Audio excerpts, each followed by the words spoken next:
It is evening on the homestead, and I thought I'd just grab the camera, kind of do a little bonus video. I've been really walking around with the camera all week because so much has been going on since winter has set in. We had the big epic storm. The new year is here. Mr. Hilder actually, he's been gone for a little, it's not a vacation. He actually went to visit his family out east. So I've been kind of hunkering down here all by myself on the homestead, but not for long. He's returning. But it has been an interesting journey because now that he's been gone and I'm 100% on my own, I started running around with the camera and making some videos talking about the sustainability on this off-grid homestead. And it really struck me how different my life really is from my on-grid friends. In fact, the other day I was at the hospital and I told them about our water dilemma, because we have a water dilemma. You're going to see it on YouTube. Mr. Hiller went out into the garden last week and the garden was flooded. You know, in the middle of the winter, the garden's flooded. He noticed that there's still water coming out of the overflow. Didn't know what the heck was going on.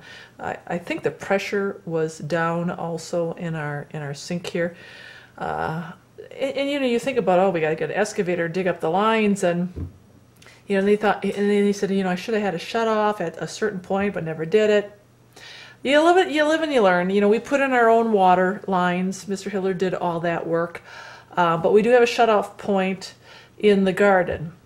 And make a long story short, when this week when he was gone, the water, in fact, it's working now, but I just today I turned on the water and see how nice that water pressure is. It was squirting air. I was like, oh, now what? And before Mr. Hiller left, he gave me explicit instructions on how to fix it. And it all sounds great, you know, when he's giving me explicit instructions and he's out there in the garden. Well, when I went out there to do the spigot, it was turning in circles, and I'm like, and he said, okay, worst comes to worst, you'll know if it's on because you fill the water and you turn on the garden spigot and there'll be water shooting out. Well, there wasn't. It wasn't that easy. But to make a long story short, I kept futzing with it, and finally, I prayed to God. I'm like, God, please, I need water. I can imagine if he comes back home and I've got air coming out of there, and he's going to be rolling his eyes and, you know, doing the Mr. Hilder thing. So I did get water. I had to run back inside because what I have to do is I have to run back inside, and I'll show you. So I ran back inside, and I know it's dark, and I had to flip the switch for the water pump. See, here's the water pump, and I had to turn it on, and then I had to run inside this room here, and where's the switch here? Turn on, make sure the pressure came up, and you see it's a nice 30 right now. And I could hear the water filling that up, and that was a good sound. And then here I am, I'm filming, right? You know, I'm walking around talking about it, and then all of a sudden that thing turned off. And I was like, oh, it turned off. Now what do I do? He didn't tell me about that turning off automatically. Well, that switch is on, so I had to run into the other room and turn the breaker off for that, and then run outside and turn off the water. Well, the water didn't turn off so easily. Nope. No. I'm cranking and trying to hold the camera between my legs. Nope. And I must have been out there for a good 5 minutes. And I'm like, God, please, please. If this water doesn't shut off, then I'm really going to be in trouble. Oh my gosh, can you imagine? I'll empty out the whole tank up there. 1,200 gallons of water. Well, God answered my prayer. Tell you what, you can't run a household or a homestead or you can't do anything without the Lord. You can't. Okay, what are you barking at? You want to go outside? So, okay, come on. See, this is unedited. Come on, honey, come on. You want to go outside? But what ended up happening is the water did turn off. Sprig, come here. Let's go outside here. Come on. Mario, you want to go outside and go pee? Mario. It's bedtime. They need to go pee. You guys need to go pee? Okay. Come on. Go outside and go pee. Go out there, go pee. I did get the water off, which was great. And we've got the pressure back and everything's, it's all good. But here's one of the points. This life. One of my friends at work made, this is what she said. She says, Star, you make it look really easy. You make it look, not all the time, but she says, you make it look fun and you're full of joy and you're uplifting and you're inspiring. And she says, I know that most people couldn't live like how you live. She says, I know. She says, I love my on-grid life, and I couldn't do what you do, and you make it look so flawless. And she says, I know the reality, it isn't flawless. It takes a lot of work to do what you do, and you do so graciously. And she didn't use exactly all those words, but that's pretty much what she was saying. And I thought about this week as I was doing all this by myself. And it was one thing after another, because it always is. And even the little stuff, like doing the stove this week. Yeah, I pointed out all the little stuff that we do. In fact, I got to move this over with the wood stove. And, I got to put more wood in there. And I thought, there's a lot of work involved in this, and it really doesn't stop. I'm gonna just put you down for a second here. Okay, you can go for there for just a second. It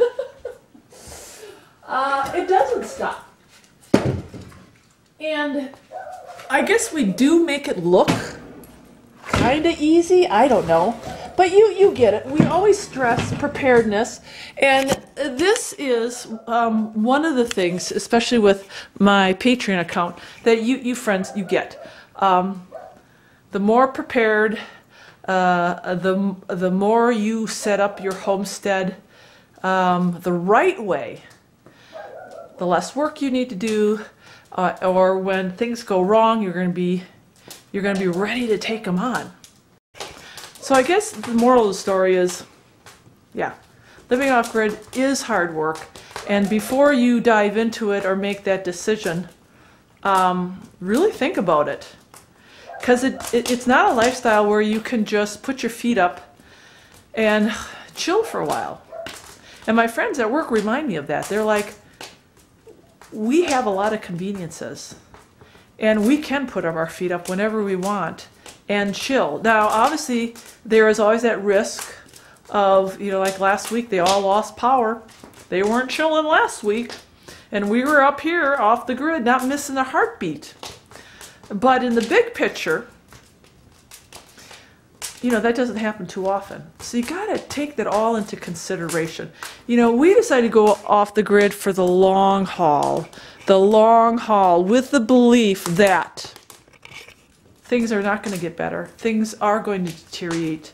I believe in what the Lord is telling us, that Jesus is going to be returning, and he wants us to prepare, not just spiritually, but he wants us to prepare our homesteads. And we really felt that going off the grid and living the sustainable life was something, at least for me, that God wanted me to do personally.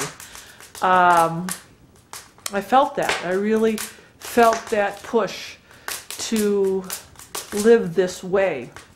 But you got to feel it, because once you go off the grid and you jump into this lifestyle, it's a full commitment. It really is. But I still think that we're going to be seeing things deteriorate. I think people in mainstream think that EMPs are a joke, that things aren't ever going to happen. They become very complacent and very, they get lazy. And even the people who are on the grid with all the conveniences, if you would just start preparing you don't have to be off grid. You just have to start preparing yourself for these things. And it doesn't take a lot of money. You don't have to be off-grid and have solar panels. You just need to be more prepared. So I did tell people on YouTube that I'm going to, for this new year, start uploading a lot more videos about on-grid preparedness. Teaching people who live in urban areas, who are in residential areas, who don't want to go off the grid. Hang on, I gotta put this down. Who don't want to go off the grid. How to be better prepared. Period. And I think that's important. I think me and Mr. Hilder can do a great service to you friends at home and get you up and running so that when something does happen, you're going to be okay, no matter where you're at. Okay? All right, so that's just a Patreon bonus thing for tonight. I'm going to upload this right away so you get it. And I hope you guys watch, because you know, the only thing that I've noticed on my Patreon posts is that, and I appreciate all your support. I don't get a lot of views on my videos, and I don't know if it's just because you friends are busy, or you all kind of catch up a little bit later. You know, I've got like 20 here. You know, I see how many people are supporting me, and it's awesome. It's awesome that, you know, so I'm just kind of wondering, is there something else that I need to be putting up for you to engage everybody? You know, there's 30 there, 42 there. So let me know if there is more, but let me know how you like this video, if you want more of this. These are easy to do. Oh, this cat is something else. All right. God bless you, friends. I love you, and thanks again for supporting me on Patreon. You get it that this really helps. This really, really helps us out immensely. And I know you've said this before. You don't care what I post. You're just here to support me and Mr. Hilder. And I tell you what, bless you for your generosity. I love you guys. All right, good night. Say good night.